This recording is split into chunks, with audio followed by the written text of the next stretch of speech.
नहीं, बल्कि सृष्टि के आदि और अंत का वो शाश्वत सत्य है जिसमें महाकाल सृजन भी है और संहार भी।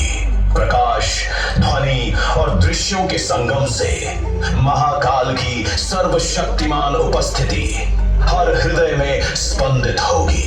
आपसे निवेदन है कि अपने सेल फोन्स को साइलेंट मोड या फिर ऑफ कर दीजिए ताकि इस शो का आप भरपूर आनंद ले पाएं। इस शो के प्रस्तुतकर्ता हैं उज्जैन स्मार्ट सिटी लिमिटेड, निष्पादक हैं मध्य प्रदेश पर्यटन।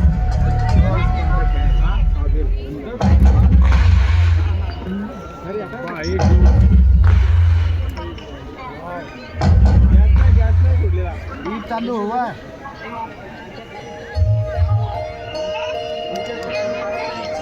इसकी वीडियो तो बना दे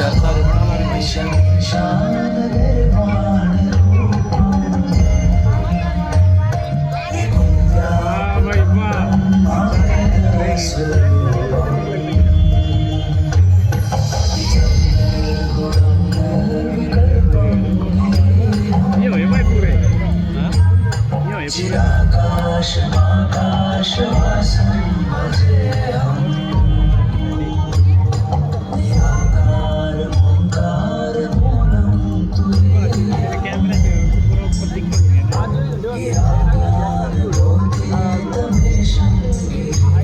वो खराब हो रहा है।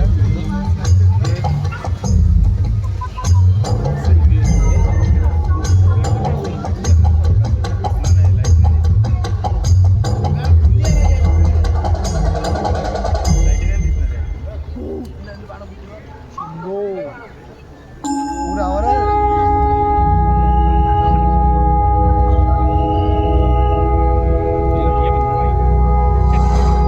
आदिदेव, किरात, शंकर, जटाधारी, मृत्युंजय, विश्वेश, त्र्यंबक, महारुद्र, नीलकंठ, महाशिव, महाकाल, महेश।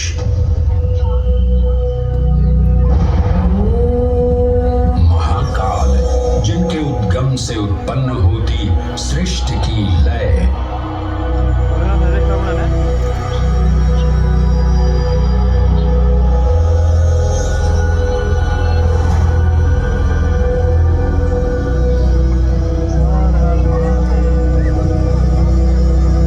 जिनकी मौनता में सन्निहित है समस्त ब्रह्मांड की माया।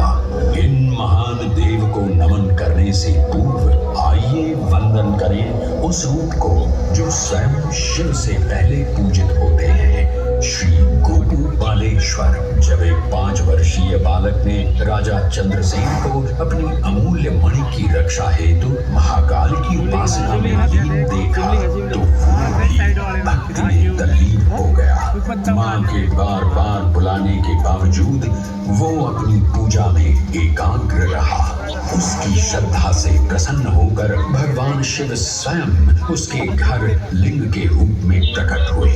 इस बालक की भक्ति से प्रभावित होकर चंद्रसेन सहित अन्य राजा भी वहां पहुंचे, जहां स्वयं भगवान हनुमान ने भी दर्शन देकर उद्घोष किया कि इसी वंश में नंद जन्म लेंगे, जिनके पुत्र होंगे विष्णु भगवान के अवतार श्री कृष्ण।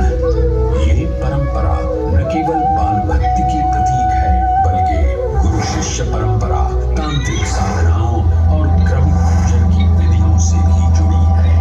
मंदिर परिसर में स्थित एक छोटा मंदिर श्री गोपूपालेश्वर महादेव मंदिर आज भी इस घटना की स्मृति को संजोए हुए है। महाकाल जो हर परमाणु और कोशिका में है, हर पल हर क्षण में। महाकाल जो है इस महानगर उज्जैन और नदी शिप्रा के कण कण में। आइए सुने उसी पावन नदी शिप्रा से महादेव की अद्भुत गाथा।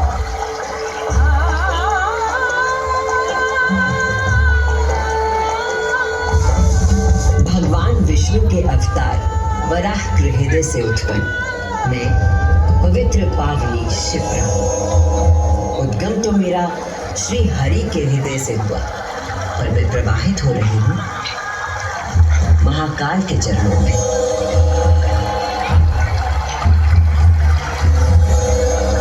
पुराणों में मुझे कई नाम प्रदान किए गए हैं, जबरधनी, पापधनी, अमृत संभवा और शिवरा। वर्तमान कथा का प्रवाह आरंभ करने से पूर्व यह आवश्यक है कि मैं आप सभी को अपने उद्गम की उस दिव्य गाथा से अवगत कराऊं,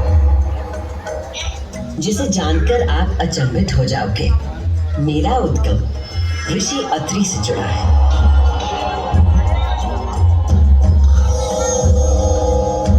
जो सप्त ऋषियों में से एक है। जब ऋषि अत्रि ने उज्जैन में 3000 वर्षों की कठोर तपस्या पूरी की और अपनी आंखें खोली, तो उन्होंने देखा कि उनके शरीर से 2 महान प्रकाश धाराएं निकल रही थी। पहली धारा आकाश की ओर गई और कहा जाता है कि वो चंद्रमा में परिवर्तित हो गई।